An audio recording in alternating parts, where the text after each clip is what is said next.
fiction, science fiction, horror, fantasy, crime, LGBT, thriller. You have now entered the House of Mystery. Okay, thanks for joining us back at the House of Mystery. And we've got a couple more writers, and they both have got a story in the latest Superior Shores anthology. And it's volume 4, book 4, Larceny and Last Chances. And it's an anthology of 22 stories of mystery and suspense. We want to thank Gregory Meece and Christina Boufis for being here. Thanks, guys, for joining us. Glad to be here. Yeah, nice to be here. So, Gregory, how did you get into this anthology? How did you get brought into this? Well, I guess the short answer is luck. Basically, I try to stay tuned into publishing opportunities, particularly for short mystery fiction, whether it's magazines, journals, anthologies, whatever. I've had some good luck this past couple of years with anthologies, and when I saw this one advertised as open submissions for Larceny and Last Chances, of course, the wheels began to spin, thinking of what I could write about that would fit that description. And what about you, Christina? How did you find this or get into this? I saw a call for submissions on the Short Mystery Society listserv, and I've had this story. It was already written. And it's a bit long. I thought, why not? And I sent it in, and Judy liked it, and that's how I first found out about it. I have to say, I'm not as good at submitting as I should be. So I know that feeling. And so now your story, Christina, it's called Hit and Run. So let's tell us about what's the premise of that story. The premise is it takes place in the Bay Area, and it stars a couple, Marcy and Ted, and they're both high school teachers. He's a basketball coach, and she is a high school English teacher. And as we all know, teaching does not pay very well. And they are surrounded, as in the Bay Area in general, there's a great disparity in wealth between people who can own property and have houses. And she's in her early 30s and goes to a dinner party at her friend's house up in Marin, which is an affluent place. And Ted is drunk. On the way home, he hits somebody, and it's a hit and run. And they weren't sure if he hit someone or hit an animal. They heard a sound, and then they're blackmailed. The two of them are blackmailed. So you're writing from your own experience? Is this the story? Or I am. It's funny that I have a mystery series, also starring a teacher, and until Judy put Greg and me together on this panel, I wasn't really thinking about that. But yes, I was a teacher. I taught high school I started in high school teaching, and then I got a PhD, and then I went to the university, and I also taught at the San Francisco jail for many years. And living in San Francisco, I had once gone to this dinner party. It was the New Year's Eve party, and I was just struck by, here I was, a struggling teacher, working at three different locations, trying to make ends meet, and these people who weren't much older than I am had this fabulous house, and I just thought, how is this possible? How did people afford such things, and how are they all together, at 33, and I'm working 4 jobs and teaching in 4 different locations. So there's some class conflict in the story as well. But yes, I guess you're right, but so I've taught for 20 years. And did you hit an animal or a person when you ran? Well, so now, Gregory, your story, Once a Thief. So what's the premise behind that? I figured this would be a little different than the other submissions because this was not your traditional crime story. This involves a young girl named Gemma Garcia who is afflicted with kleptomania. It starts out with Gemma's school having a disciplinary review hearing because this is her 3rd strike for stealing things, even though it turns out the things that were stolen were of very little value, monetarily or for any other reason. And the parents of the girl defend her, saying, she can't help this is kleptomania. But the school has its rules. It's a private school, and they have their reputation to uphold. So, she does not fare well since it was her 3rd violation. From then, she moves to a job. Of course, now she has no high school degree. She gets a job in a cleaning service as a house cleaner. She's about to be fired there as well because of incidents. where things have gone missing, even though they were, again, not of any significant value, until she's sent to a man's house because all the other cleaning personnel were unavailable. So they had to send Gemma.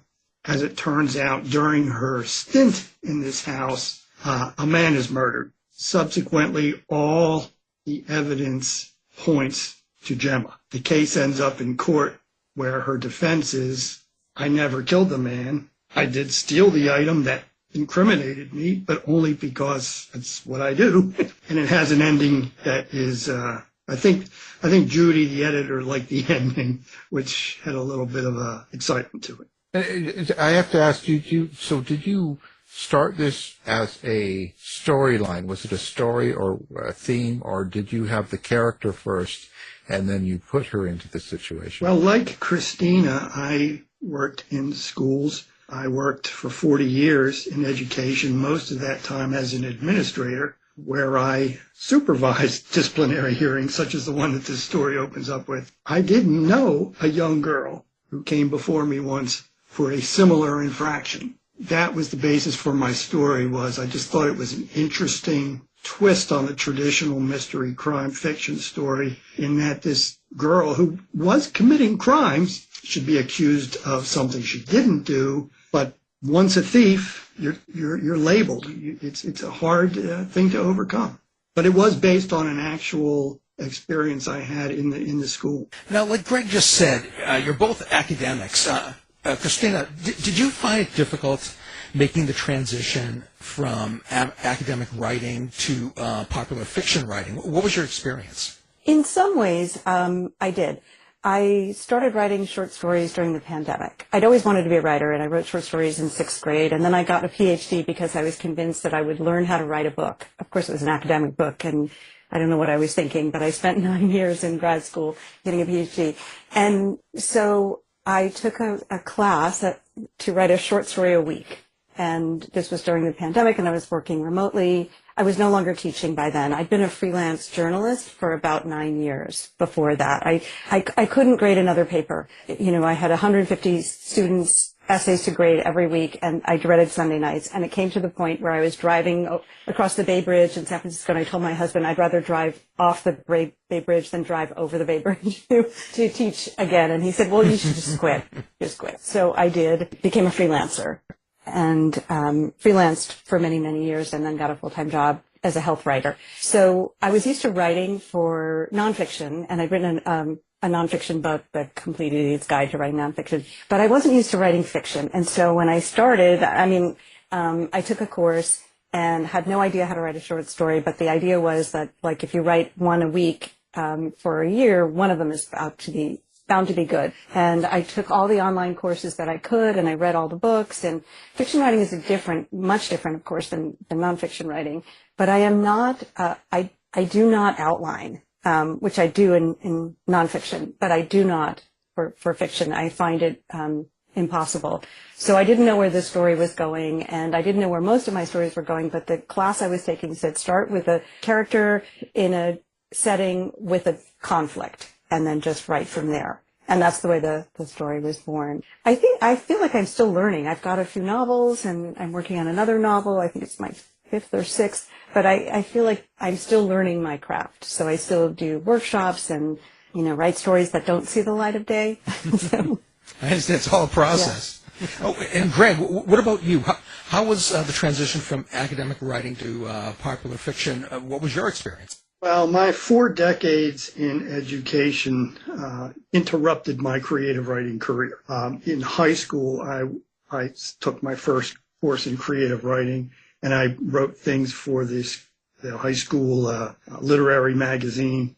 And I loved it so much, I told my English teacher I wished I could take more English courses. It was in my senior year, and I'd used all the credits in English that I was required to take, and they didn't really have anything else. And she said, well, how would you like to write a novel? And I said, what do you mean? She said, well, we can do it as an independent study.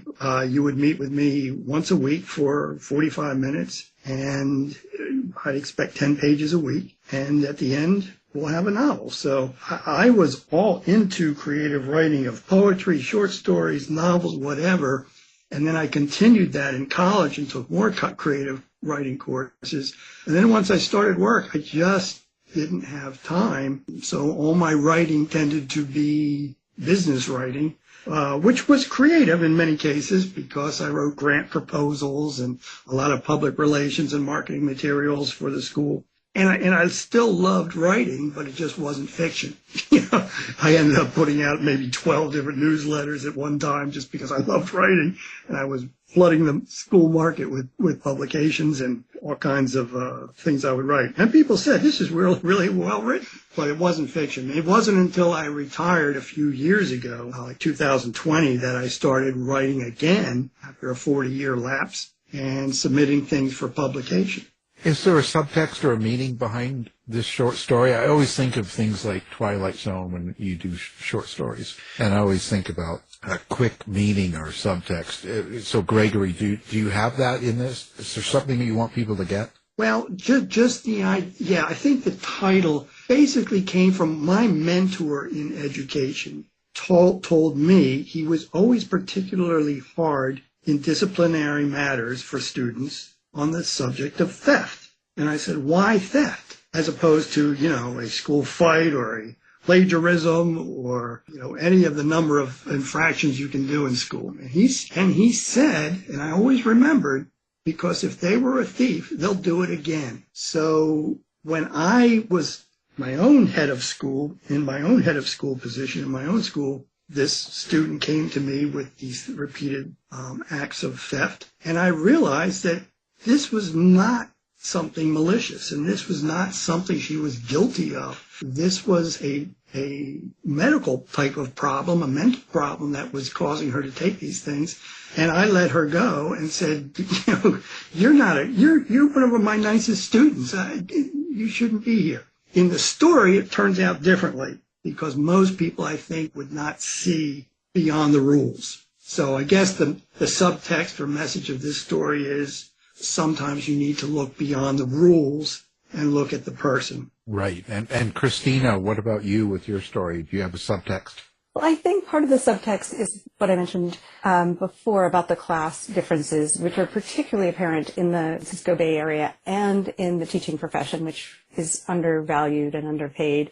But really, I want readers to be entertained. I love short stories that have a twist, and the first time I wrote this short story, it didn't have a twist at the end, and I wasn't very satisfied. And then when I thought of the twist later and went back and revised it, I liked it. So I love short stories that have a twist at the end where you don't see it coming. I don't think I'm that clever all the time, but it worked in this one. Well, so with the stories and with the anthology now, do you have social media? Do you like to interact with readers and people that might pick up the anthology or anything that you do? Let's start with Christina. What's your social media and website if you have one? I do have a website. It's ChristinaBoufis.com. I am on X as CB Writes 2 with the number 2.